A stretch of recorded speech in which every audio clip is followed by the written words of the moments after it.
Exercice 2, de même, maintenant je vous donne a de x, c'est l'expression a de x, et ça c'est l'expression b de x. De même, la première question, développer et réduire b de x, donc je vais prendre b de x et on développe et réduire b de x. Alors ça c'est la question 1. Donc développer et réduire b de x. b de x égale 2x2 moins 8, donc cette forme est déjà développée. Moins x est multiplié par cette parenthèse, donc tout simplement ici j'ai besoin de faire deux multiplications, c'est la première multiplication et c'est la deuxième multiplication et je commence le calcul. Donc ça c'est égal 2x2 moins 8, moins x fois moins c'est plus, donc et x fois x c'est x2, moins x fois 2 c'est moins 2x. Maintenant, on réduit les termes semblables. 2x2 avec x2 et moins 2x c'est seul et moins 8 encore, c'est un nombre seul. Donc, je fais 2x2 plus 2 plus x2, la réponse est 3x2. Et moins 2x moins 8. C'est la première question. La deuxième question, factoriser a de x et b de x. Donc tout simplement, je prends la valeur de a de x.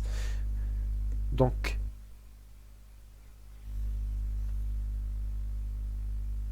ça c'est a de x. Et je vais essayer de factoriser cette forme-là. Tout d'abord, j'ai deux parties, c'est la première et c'est la deuxième. Dans ces deux parties, il n'y a pas un facteur commun. Donc je vais essayer de trouver ce facteur commun là. Existe-t-il une factorisation de mon nombre? Ici non, x plus 5 bien sûr c'est non. 2x moins 8, donc je peux prendre pour cette partie là 2 comme facteur commun. Alors ça c'est égal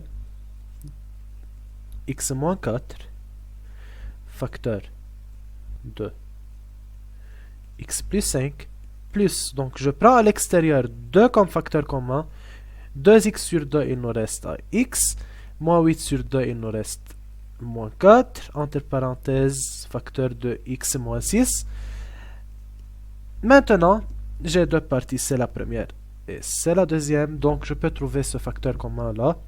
C'est x moins 4. C'est x moins 4. Et maintenant, je commence. Je prends x moins 4 comme facteur. X moins 4 en facteur. Dans la première partie, il nous reste x plus 5. Dans la deuxième partie, il nous reste 2. 2 fois x et 2 fois moins 6. Donc, 2 fois x, c'est plus 2x. Et 2 fois moins 6, c'est moins 12. Alors, c'est égal à x moins 4 en facteur. Bien sûr, il y a des termes semblables. Ici, x plus 2x avec plus 5 et moins 12. X plus 2x, c'est 3x. 5 et moins 12, c'est moins 7. Donc, j'ai factorisé a de x. Maintenant, je vais factoriser de même b de x. Alors, pour factoriser, donc, ça c'est b de x. Je vais factoriser alors b de x. Alors, on remarque que j'ai 2x2 moins 8. 2x2 moins 8 n'est pas de la forme, bien sûr, a2 moins b2 qui est égal à moins b facteur de a plus b. Donc, car je ne peux pas faire racine de 2, je ne peux pas faire racine de 8, c'est-à-dire racine de 8 n'est pas un entier. Alors, c'est pour cela, avant de commencer à appliquer l'identité remarquable à 2 moins b2, j'ai besoin de prendre 2 comme facteur commun pour cette partie, donc 2 en facteur de x2 moins 4 moins x plus 2, c'est égal x2 moins 4 maintenant, c'est de la forme a2 moins b2, car je peux faire racine de x2 c'est x et racine de 4 c'est 2, alors je peux appliquer l'identité remarquable a2 moins b2. Donc c'est égal à 2 en facteur de x moins 2. Facteur de x plus 2 moins x en facteur de moins x plus 2.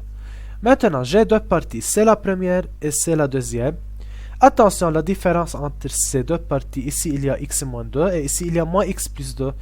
Alors, il suffit de changer le signe. Alors, je veux faire un changement de signe direct. C'est-à-dire,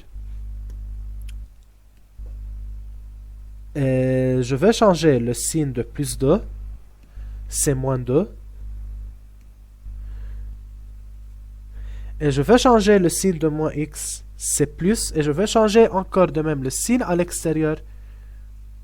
C'est plus x. Donc, j'ai changé le signe à l'intérieur et à l'extérieur. Alors, j'ai maintenant le facteur commun qui est x moins 2. Donc, c'est égal x moins 2 en facteur. Ici, dans la première partie, il nous reste 2 fois x, 2 fois 2. Donc, 2 fois x, c'est 2x. 2 fois 2, c'est plus 4. Plus x moins 2, c'est comme facteur. Il nous reste alors plus x. Donc, c'est égal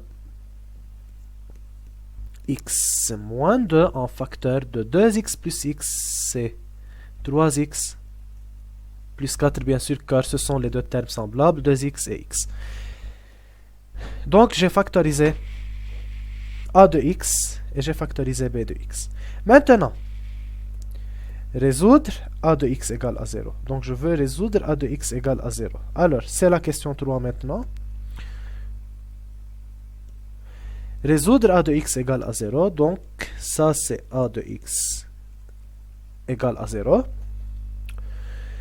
Bien sûr, je prends directement la forme factorisée. C'est x moins 4, facteur de 3x moins 4, pour que je peux arriver à cette forme que a fois b égale à 0, c'est-à-dire a égale à 0 ou b égale à 0.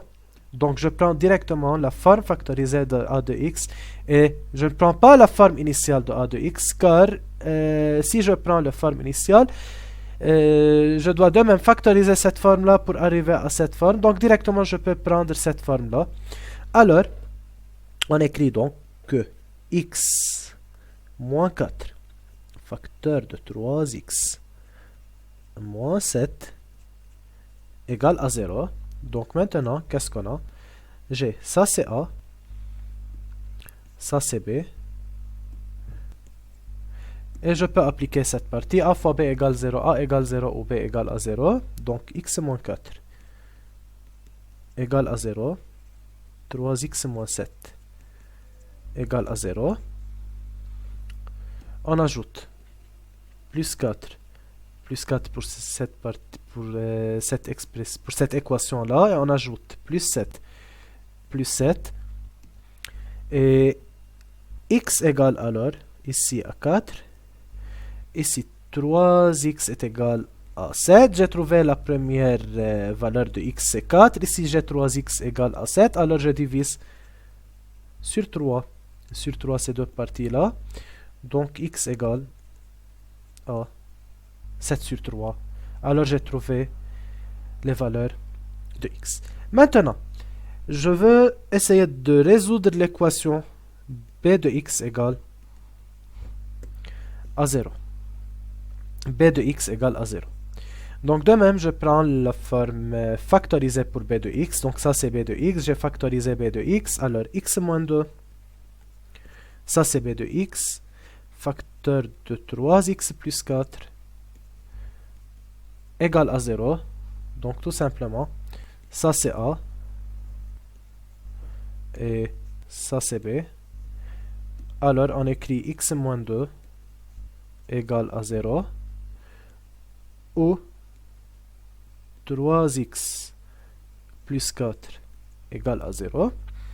On ajoute plus 2 pour cette partie-là. Et ici, je retranche moins 4 pour ces deux parties-là. X égale à 2 ou 3x égale à moins 4. Je divise maintenant sur 3 sur 3. Donc x égale moins 4 sur 3. Il nous reste la dernière question. b de x égale a moins 8.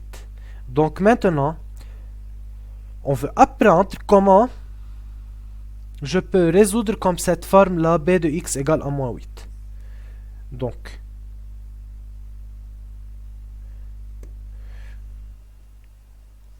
b de x égale a moins 8. Si je prends la forme factorisée, donc qu'est-ce qu'il passe?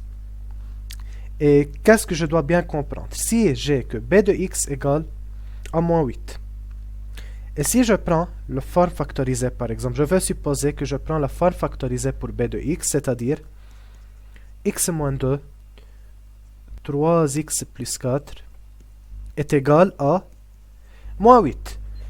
On sait seulement que si a fois b égale à 0, je peux directement appliquer a égale à 0 ou b égale à 0. Donc on sait directement que si a fois b égale ici à quoi? À 0. Mais ici j'ai la valeur de 8. De moins 8, pardon. Donc pour cela, c'est impossible de dire que x moins 2 égale à 0 ou 3x plus 4 égale à 0 car j'ai la valeur de moins 8. Donc qu'est-ce qu'on fait alors?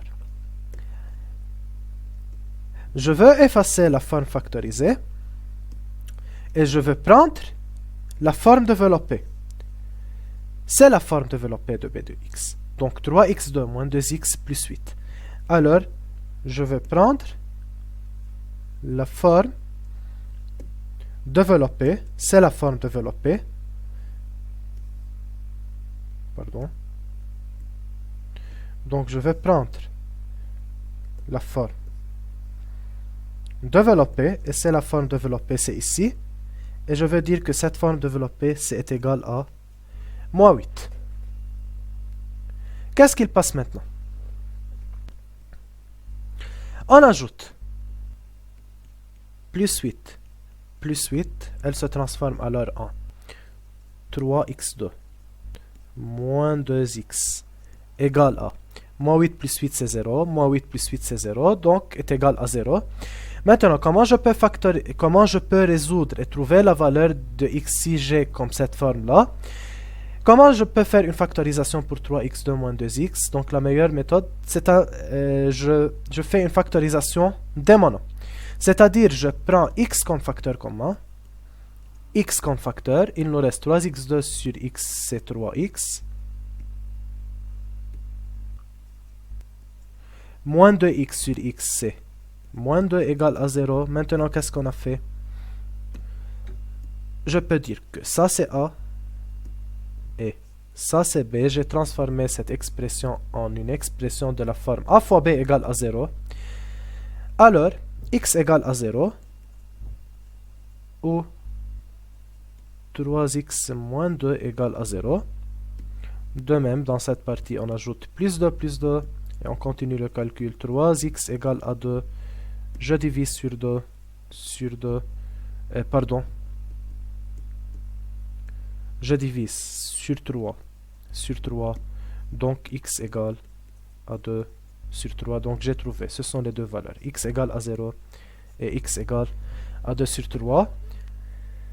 Donc pour cela, attention, si j'ai b de x est égal à un nombre, je préfère de prendre toujours la forme développée. Mais si j'ai résoudre a de x égale à 0, c'est-à-dire ici, a de x est égal à 0 et b de x est égal à 0, je prends directement la forme factorisée car je peux arriver directement à la forme a fois b égale à 0. Mais si j'ai b de x est égal à moins 8, je préfère toujours de prendre la forme développée. C'est ça.